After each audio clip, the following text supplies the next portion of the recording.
You back there? Oh, yeah. Wow, fantastic. Bud, please. Thanks everyone for coming tonight. This is one of a series that the auxiliary is sponsoring as our lecture series, and this is on legacy giving. The Community Foundation of the Florida Keys has been in the Keys approximately 30 years and has mostly serviced and assisted Key West. In the past few years, the Community Foundation has expanded into the Middle Keys as well as the Upper Keys. And I was lucky enough to be a founding member of the Middle Keys Advisory Board. I'd like to introduce Betsy Snow, who is on our advisory board, Alexia Mann, and we also have Robin Still, who is a council person, John Bartis, who is the mayor of Key Colony Beach, Bill Martin, who has a counseling service in Marathon, and Dr. Sarah Adams, who works for the school system. I didn't leave anybody out, did I? No, I was counting. Thank you, thank you. Tonight we have Miss Hannah Edwards, who is Community Development. Director of Philanthropy and Outreach. Doesn't that sound impressive? I'm impressed. And she does a wonderful job. And we also have Elizabeth Brown, who is our CEO of the Community Foundation. Elizabeth came to us from Washington, D.C.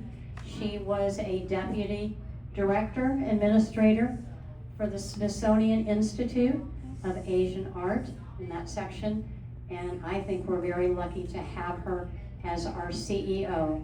She lives in the Upper Keys with her husband and 2 sons. Please welcome Elizabeth Brown. Well, thank you, CM. CM's also the chair of our Middle Keys Council. I don't know if you said that part. And so we're so thankful to be here with y'all tonight and wanted to say thank you for coming out to talk about legacy giving. Before we sort of get into this, and I'm just gonna say, this is a new presentation for us. We haven't given one like this, so it's not canned. So I'm hoping it's a conversation though. So if there's anything that sort of comes to mind or isn't clear as we're going through this, like please raise your hand and let me know. How does that sound? Okay. Just to help me sort of ground where we are tonight, how many of you have actually heard of the Community Foundation? Heard of it? Okay. In other areas, have you heard of the Community Foundation or been familiar with them? Okay. So a little bit yes, a little bit no. So we're gonna go into, as part of this, we're definitely gonna talk about personal legacy in terms of charitable giving, but also grounded in how a community foundation can help with that. So does it sound good? So what I first want to talk about is if I start talking about the word philanthropist or philanthropy, I want you to think like what comes to your mind. Is there a person that comes to your mind that anybody would want to volunteer? Bill Gates. Bill Gates, Mackenzie Scott, Carnegie, exactly. All of those folks. And they are all philanthropists. But what we really think about with a community foundation is really what is the meaning of philanthropy and who really is a philanthropist. And because philanthropy it's not just about wealth. It's also about personal generosity and values and giving back and wanting to do good in this world. And so I'm going to guess that all of you have donated to a charity at some point or another, right? I'm guessing that a number of you are either currently serving on nonprofit boards or you have in the past. Okay. So I would say then that everybody in this room is a philanthropist. You know, it's people like us that really want to do good things in this world. And for a lot of people, legacy giving is really the most powerful way to do that. And as part of that with the Community Foundation, that's really an expertise that we have that's really unique in the nonprofit space. What we do is we will partner with you as donors, we'll talk with you and your financial advisors. You just think about adding us to the team to think about what it is that you want to do in the future. How do you want to be remembered? You know, we are here for the long haul. One of our taglines is that we're in paradise for good, and that's both meanings of the word for good, you know, to do good things and also here for the long term. So a little bit more about who we are and what we do, because not everybody is aware of that. So the Community Foundation is really, we're really grounded in building long-term and permanent funds to support a specific local area. So across the country, there are just under 800 community foundations in the United States alone, and they're all focused on issues and causes that are specific to their areas and are specific to their needs. So actually, community foundations started up in Cleveland, and it was a way for donors who were sort of looking at the space, and actually was an estate planning discussion.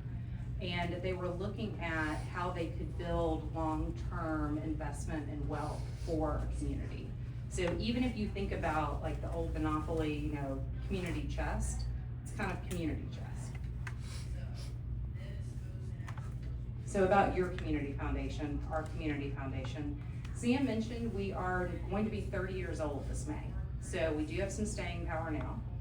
Like every good story in the Keys, it has sort of a dubious origin story, if you will. We have gone and interviewed people for our 25th gala who are our founders to ask about how it actually started.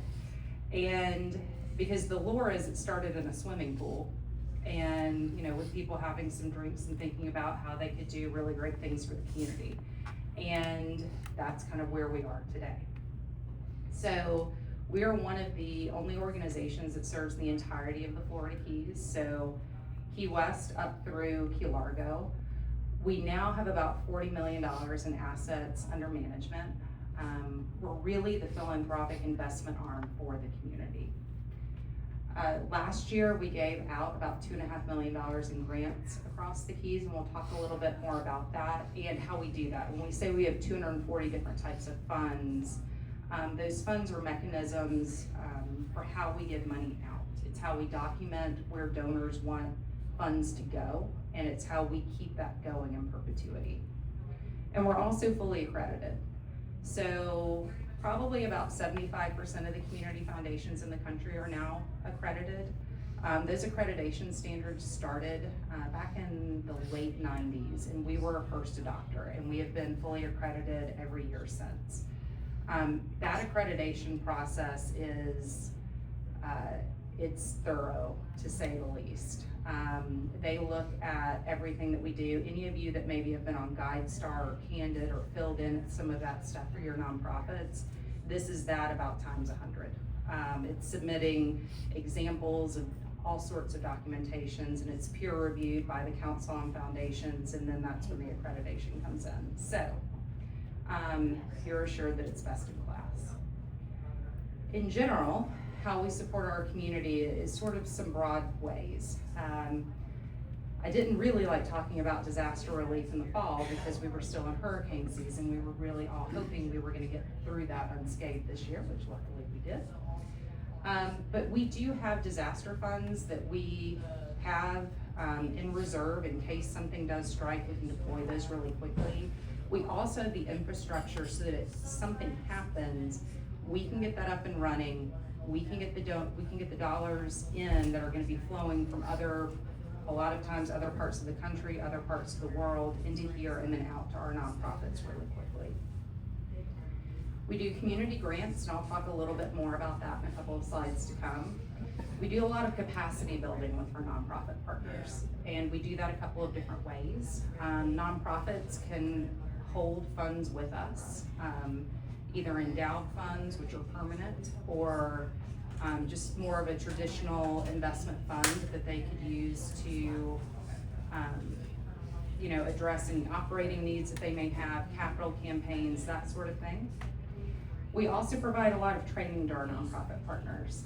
And that takes the form of our Leadership Success Academy, which we've been doing for over 20 years. And that is training that this year, we alternate that one between Key West and the Upper Keys. This year it'll be up in the Upper Keys in the fall, and it's a multi-day workshop for folks that are in nonprofits or on boards. It's really geared towards board members, and it's focused on things like governance and finances, and how do you have a sustainable nonprofit that's really doing all of the right things here. We also do training here in Marathon. Each year we partner with Ocean Reef Community Foundation and United Way of Collier and the Keys to do Florida Keys Nonprofit Day. So I think this year coming up, I think it's gonna be our 5th year doing that. We do that early September. And that's a day, it's a free workshop for all of the nonprofits in the Keys and folks. And it's about a half a day. And we try to keep that on topics that are relevant to sort of meeting the needs of the moment, if you will. And we also promote volunteerism. Has anybody in here been nominated as an unsung hero? Wow, we gotta work on that. So our unsung, has anybody heard of our Unsung Heroes program? Have you seen it in maybe like the Middle Keys Weekly or something like that? You'll see these pictures of unsung heroes. Julie Francis, yes. Okay, so Julie.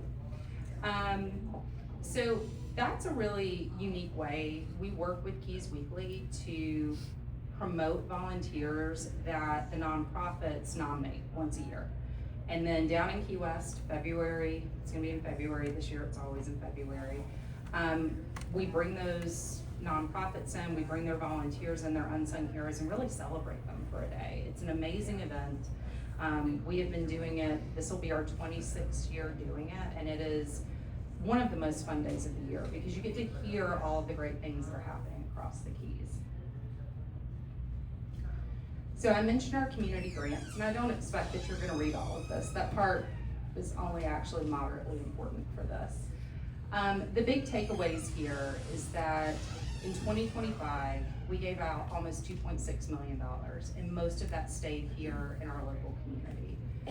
And one of the things that makes a community foundation different from some other funders is that we've got a broad base of things that we fund. So it's not just arts, it's not just health and human services, it's not just the environment. This pie chart here is all of the different types of funding areas that we funded this last year. So if there is something that you care about, and there is a nonprofit here doing it, I can almost guarantee you that there was some funding directed into that area this year. And so that's great, right? I mean, because that's, again, we're one of the few nonprofits, probably the only nonprofit in the Keys that's able to go Keys wide and fund pretty much anything. Since our inception in 1996, we have given out over $38 million in grants. Now, I mentioned earlier that we've got about $40 million in assets under management. In 30 years, we've given out about $38 million. So how does that math work? Because our assets have been steadily growing. And it's because we invest those assets for the long term, they grow, and then those that are endowed, that money is going out, it's a percentage of that money that's going out each year. We're working with donors to continually bring funds in that go back out into the community. So a lot of this is really driven by investment growth.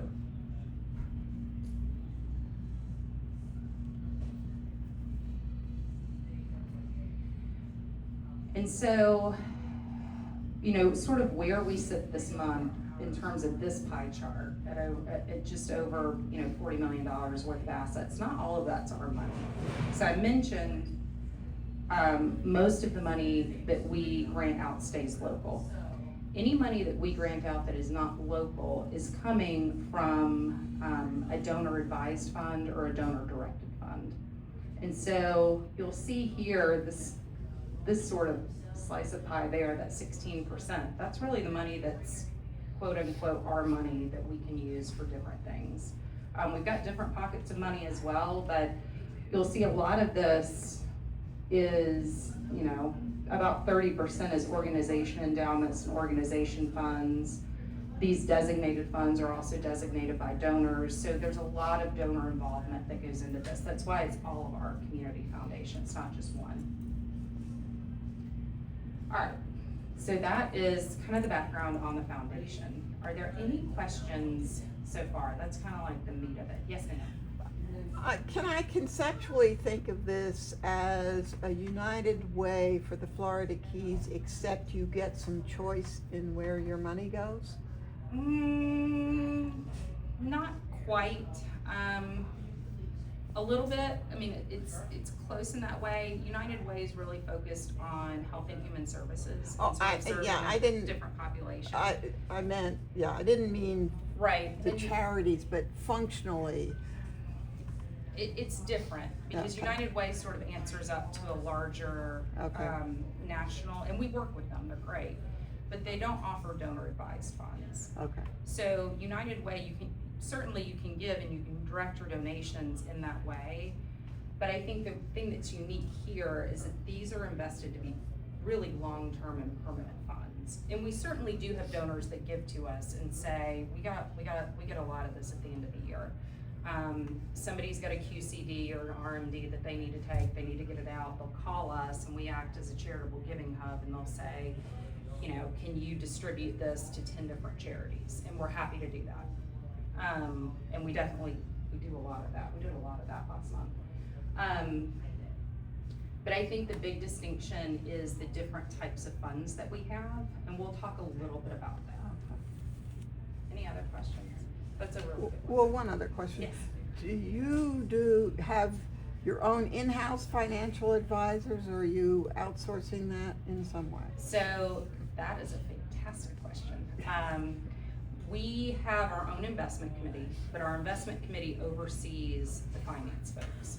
So we use Cap Trust, who is one of the top endowment managers in the country, and our folks sit in Tampa.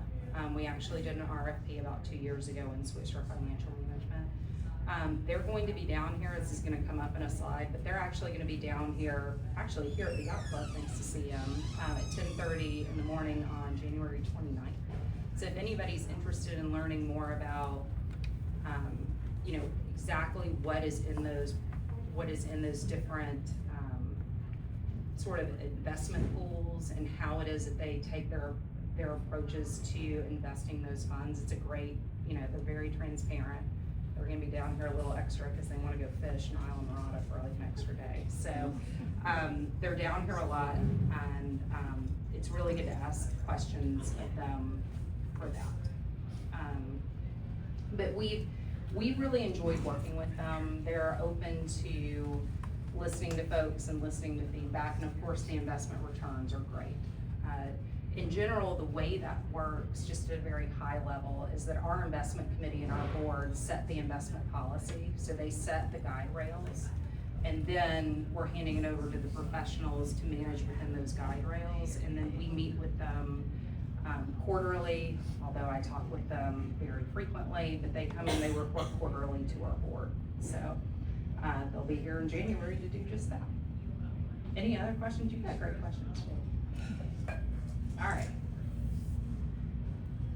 So back to dreaming big, which is kind of the purpose of this conversation, is, you know, when you think about the future, when you think about the legacy you want to leave behind, what are the things that you think about? You know, how do you want to be remembered? What's the impact you want to make? I mean, there are a couple of questions up here, but you know, who do you trust to carry out your wishes?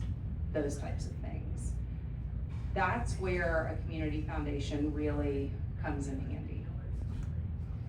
And what we would tell you when you're thinking about approaching your legacy planning is to really start with your family first. You know, your own needs for why you're still here, thinking about your family, thinking about your friends, and then thinking about the community and thinking about charity.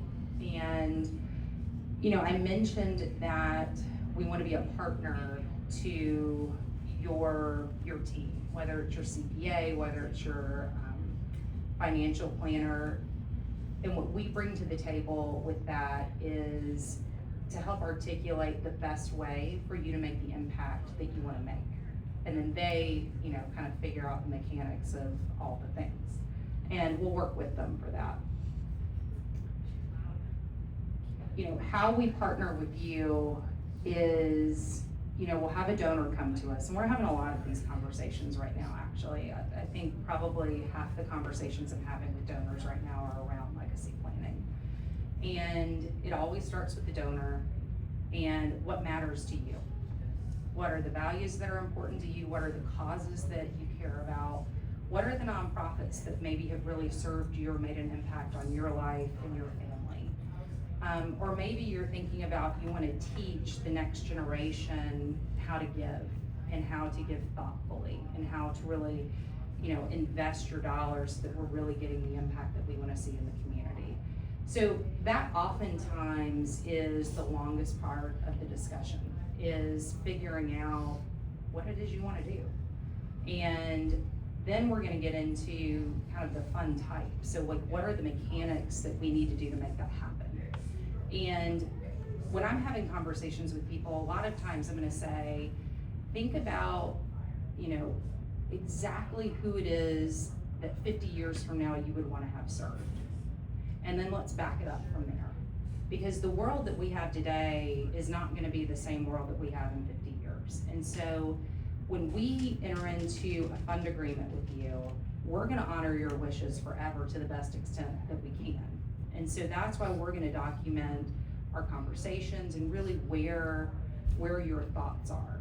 So we want to put in place an instrument that is going to be both specific enough to achieve what it is you want to achieve, but also broad enough that we can kind of deal with the world as it comes, if that makes sense. And then we're going to figure out what that contribution type looks like. And that's really where a lot of the conversations with the financial folks, the attorneys come in, is to figure out what exactly for your situation is the right mechanism. Is it a retirement account? Is it a house? Is it coming out of the trust? What does that need to look like? We'll figure out how you're going to want it invested. Again, Cat Trust is coming. We have a couple of different pools of capital, but generally speaking, these are going to go into a long-term pool, and we've got a couple of those for you to choose from. And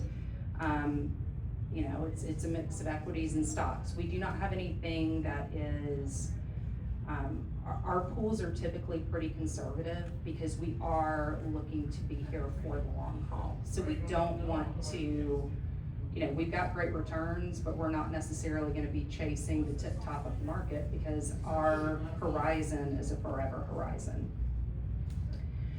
And then, we're gonna have those investments, we're gonna have money coming out of that, and then we're gonna make grants back out into the community that really fit with what your priorities are. And then we're gonna see that impact. And just because you have that legacy plan with us doesn't mean we don't report that impact anywhere. We will keep your heirs informed. If you have left us that contact information, we love to keep people informed. And the donor's name is always attached to the grant. So we'll talk a little bit about our grants process from this past year, but for those grants that were made from donors who are no longer with us, their names are on every single one of those grants, and they were acknowledged in every single one of our presentations. So it's a way for your legacy to really live on. I know that y'all can't read this in the back, so that's not really important for this necessarily for this, but we do have a couple, I've mentioned funds, and y'all are like, what in the world kind of funds are you talking about? We have unrestricted funds that sound just like that. We do have people that say, look, we trust that y'all are gonna be in a better position than we're gonna be. Y'all figure it out when the time comes. That's great. We'll typically put those towards our annual grants process, which is our way to be most responsive to the needs of the moment for our nonprofits. But we'll also have people come to us and say, I don't know exactly who I want to support, but I know I don't want kids to go hungry. Okay, we can do that. That's going to be a field of interest fund. That's a cause that people care about. But we may have people that are, you know, they have their favorite charities here. They wanna support CARE, they wanna support the theater. Maybe they wanna support the sailing program for the youth here. That's gonna be a designated fund. And that can be one charity, it can be multiple charities, it can be different percentages, however it is that you wanna set that up. So it's really customized to you.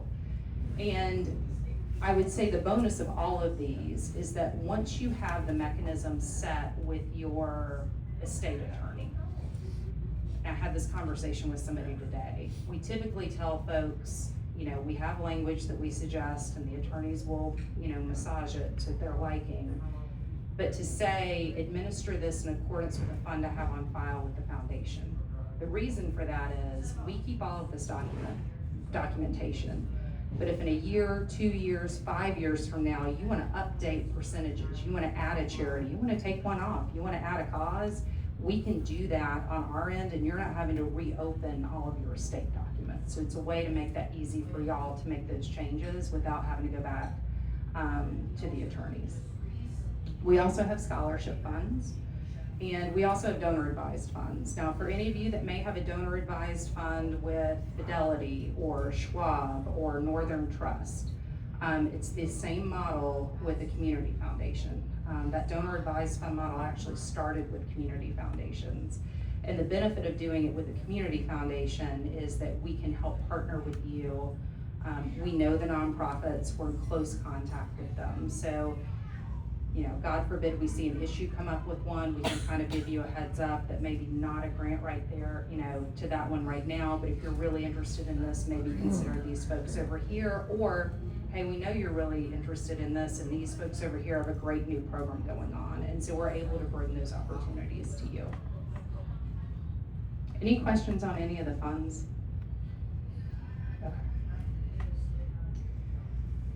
So really sort of the top legacy gift we're seeing right now are investment accounts. Those are pretty easy to do.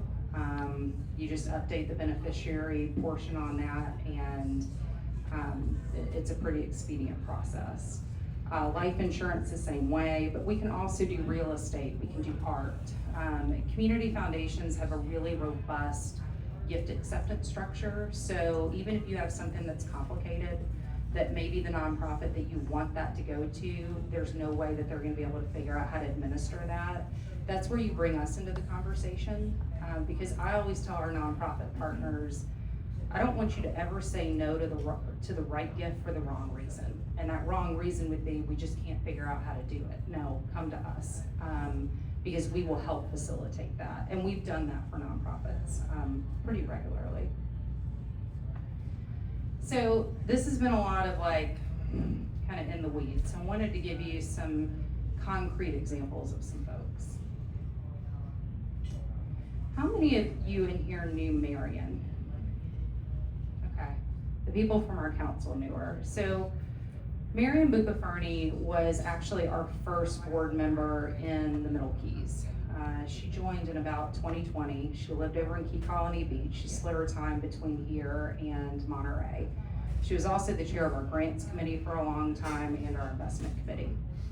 And in the last couple of years, she had started a scholarship at Marathon High School for the valedictorian salutatorian. So she's done that for 2 years now. And she very suddenly passed away in June, and it was not anything that any of us expected. Marion and I had had a number of conversations over the years about what she wanted her legacy to be. Now, this was a case where we didn't have a fund documented. We didn't have all that documentation done. But because we had had all of those conversations, and because, you know, I had documented what her wishes were, what our board ultimately chose to do is they've endowed a scholarship fund in Marion's name at Marathon High School. So those ValSal scholarships that were so important to her are gonna go on forever. And that's a gift to our kids here. The other thing is that because Marion was the chair of our grants committee for so many years, a large portion of her gift and it was a sizable gift. I'm not gonna sugarcoat that. It was a very generous gift. We'll be going to fund our future fund grants going forward. And the other part went into our endowment, because Marion was a very strong supporter of our organization. She believed in community foundations, and she wanted to make sure that the structure was gonna be here to serve and grow in this community as the needs grow. So we miss her a lot, but we're really thankful to her for thinking about how to give back to this community, and it's going to be an impact that's going to be felt for generations. Now, this one doesn't have a picture on it because it's an anonymous donor, but it is a donor that is giving very big here in the Middle Keys. This was somebody that passed away, and then the family foundation came to us and said, we want to start a fund in her honor. And that fund started about 2 years ago now. Just through our foundation alone in the last 2 years, it has quietly given out just under $300,000 here in Marathon. And that fund is geared towards women and children in distress and youth enrichment. So it has funded things like, of course, the domestic abuse shelter, but it has also funded camps at Crane Point. This year it's funding, and it's funded programs over at the Marathon Community Theater. It has brought symphony in schools here in Marathon to our kids here. It has been doing a lot of good work here, and that's just another example. And this is a family foundation that's going to continue to give. I'm gonna guess most of you in here know John and Sarah Bardis. So John and Sarah, obviously still with us. We always hope people are gonna stay with us for a long period of time, right? But a couple of years ago, they came to us and said, we've really been thinking about what it is that we wanna do, and we're very impressed with the work that the foundation is doing. And they chose to leave really the bulk of their entire estate when they pass away to the community foundation. I'm not sharing any secrets out of turn. There was a whole article in the Middle Keys Weekly about it about 2 years ago, so you can also see that as well. But their legacy is going to go to fund programs over at CARE. It's gonna go to fund Presence in Paradise. It's gonna go to fund a scholarship. So again, this is a way that everyday people are able to make really extraordinary impact in our community. I don't know that any of you are probably gonna know Karen. She's from the Upper Keys. But Karen Beal she's really a force of nature in the Upper Keys. She's very, kind of like a quiet one like CM is, but she brings the people. So Karen loves libraries, and she's been president of the Friends of the Upper Keys Library for a long time now. And she came to us. I worked with her financial person to create a designated fund that's gonna go to support the libraries in perpetuity.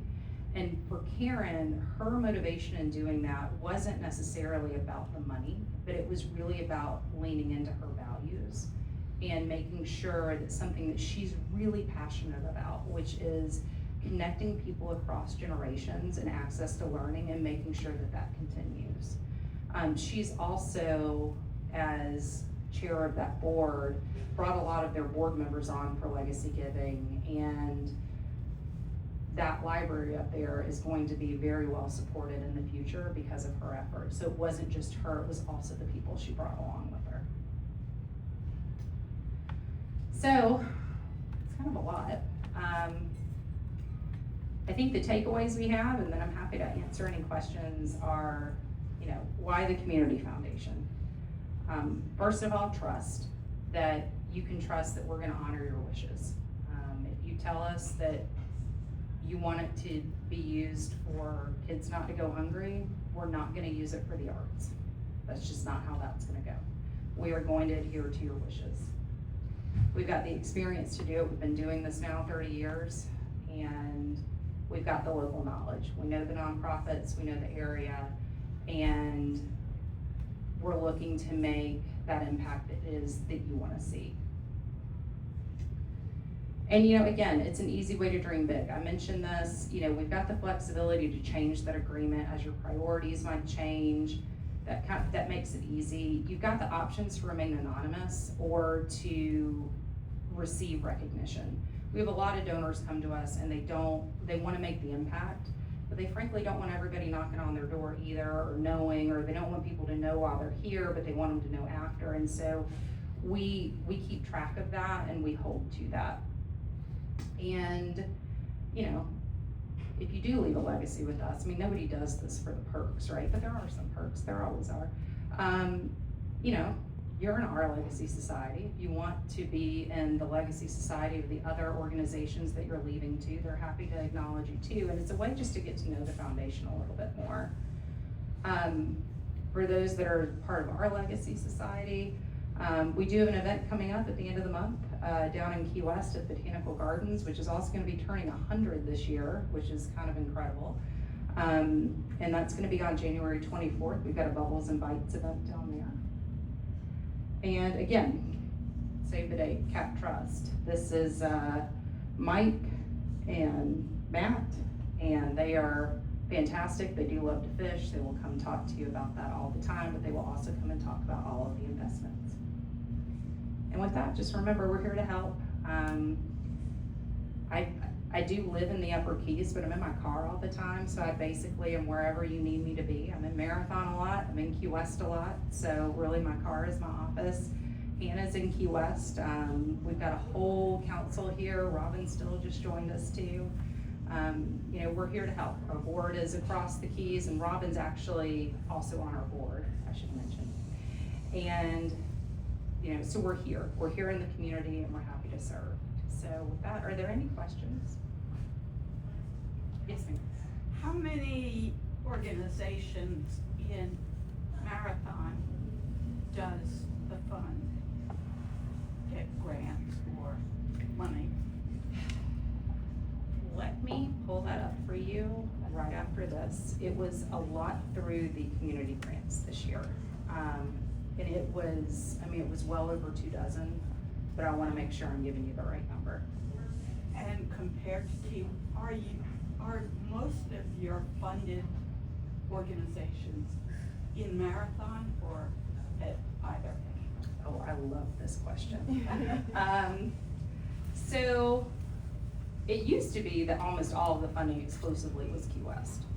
And that has changed over the last couple of years for a couple of different reasons. One, we've gotten the word out across the Keys that there are opportunities, because a lot of it is some of the nonprofits outside of Key West didn't even know that they could apply, right? Well, now they know they can apply. I know because we get their grants in. So that's been helpful.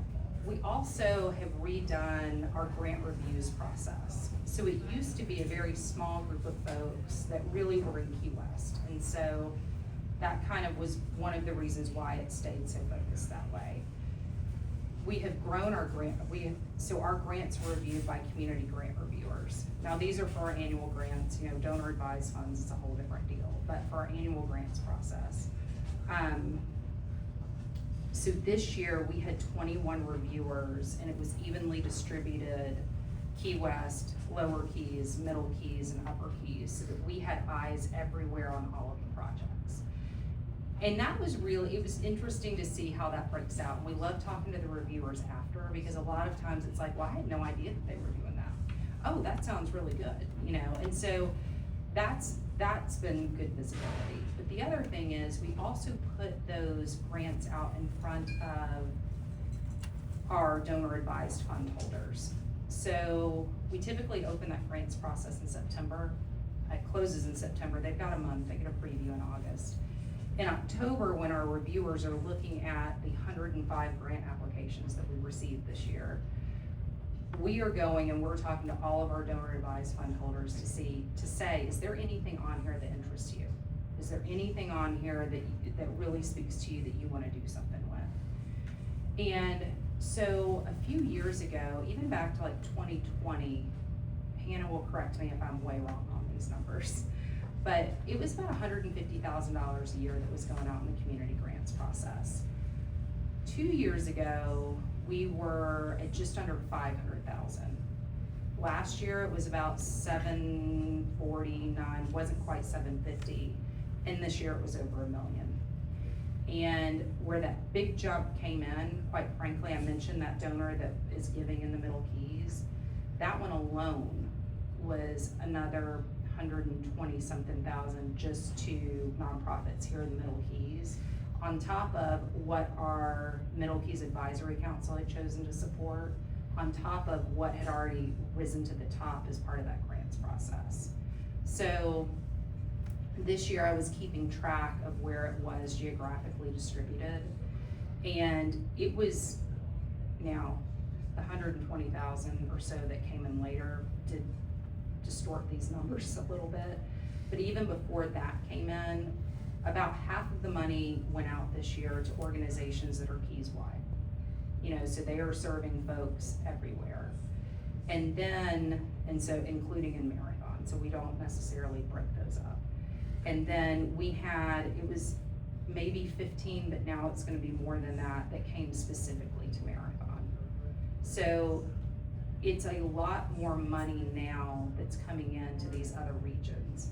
Now, I'm gonna say that, and then I'm also gonna say this. We do have funds that are specific to Key West. And so with those funds, and they're typically arts and culture funds, so you will, I'm not gonna say that you're not gonna see things outside of Key West for arts and culture get funded, but you are always going to see those get funded because there are endowed funds that specifically are there to support those things. So there's no reason why that can't happen here in Marathon. And we obviously already have one donor that's doing that. So part of that is getting donors engaged across. But I will say, for the first time this year, when we were having that conversation with donors of, you know, do you see anything on this list that you like? We had donors from Key West give to things in the Upper Keys. We had people give from the Upper Keys down to Key West. We had people in Marathon give all over the place. So it really was, it was really great to see because everybody was kind of coming together as Keys-wide, which is ultimately, we want to be sensitive to what's going on in each individual area, but we all recognize that we're, you know, connected in this island chain. So we all have to kind of be in this together to some extent too. So it's changing. But there was a lot, and after this, I can pull that up and tell you exactly. Yes. A lot of people who are seriously considering their legacy might have one foot in the Keys with causes they love in the Keys, and one foot in, I don't know, Connecticut or Massachusetts or Northern Michigan. How do you recommend they coordinate their desire to support both geographic areas? So that's a great question, and Marion's was kind of a case like that, because she was really involved in Monterey and in the community foundation out there. So we have donors kind of approach this differently, and we're happy to work however the donor wants to work. Some donors come to us and they want us to be the holder of everything, and we'll do that. And if there are specific charities that they want to give to in other places, you know, that's a designated fund, and we'll get that money out every year. And we'll still do the due diligence. I'm not necessarily gonna know the Arboretum in Cleveland as well as we know the Botanical Gardens here, but we will make sure that everything's still above board. So we can do it that way. We also have folks that will split between community foundations. So it may be that you're going to a community foundation out in Kansas City, or, you know, name another place. And we will coordinate with those community foundations if needed. But sometimes that is in that part of the conversation with which charities and how to structure things, that it could be, you know, it could just be a 50-50 split between the two, because the needs may be different.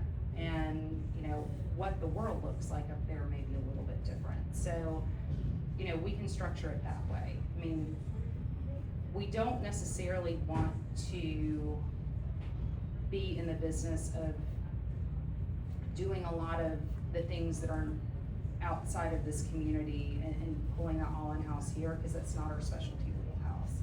I actually had this conversation with my aunt and uncle not that long ago, because they wanted to do some scholarships, and I said, yeah, that's great.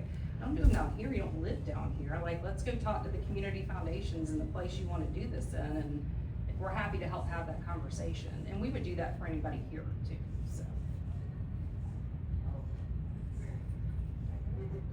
Thank you. Okay. Thank you very much. Thank you. One of the reasons that I'm such a strong supporter of the Community Foundation is that the monies raised and the monies donated stay mostly in Marathon here and throughout the Florida Keys. The Community Foundation has supported our sailing program here at the Marathon Yacht Club.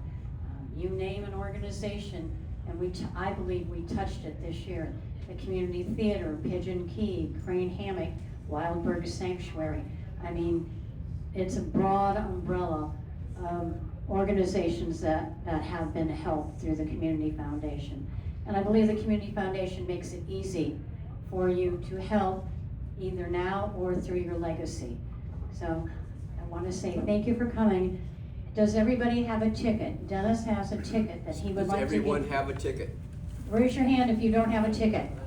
Hurry, Den. He's gonna give you half a ticket, and we're gonna drop half that ticket in the,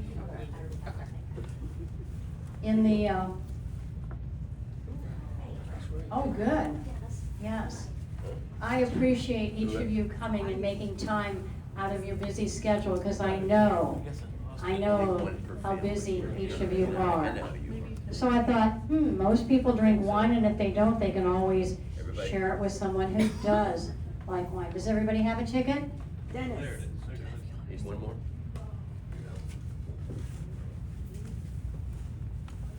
Uh-huh. Is that the winning ticket, Peter? That's a Powerball ticket from last week. Oh, okay, listen, here, hold on, Ben. Huh? Not one. I need you to draw a big ticket out of there. Come on. Marty says, draw my ticket. You didn't give me any money. Is this deductible? We didn't know you could do Brian. Remember, the winning ticket, the winner, it's taxable. Right, Peter, that's right. You want me to read it? The winning number is 587. Everybody's got that right. Yeah. 641. Wow. Wait a minute. I have to verify this. that, get the auditors out. 641, okay. She's the winner. Thank you all for coming, I truly appreciate it. And I believe it's, Jan, is it next week that we have another Yes. presentation? The next Cyber- one is Cybersecurity in America by our own Jeff Dalton. Dalton, and how we can protect ourselves from scams. Interesting topic. Thank you all. Enjoy your evening.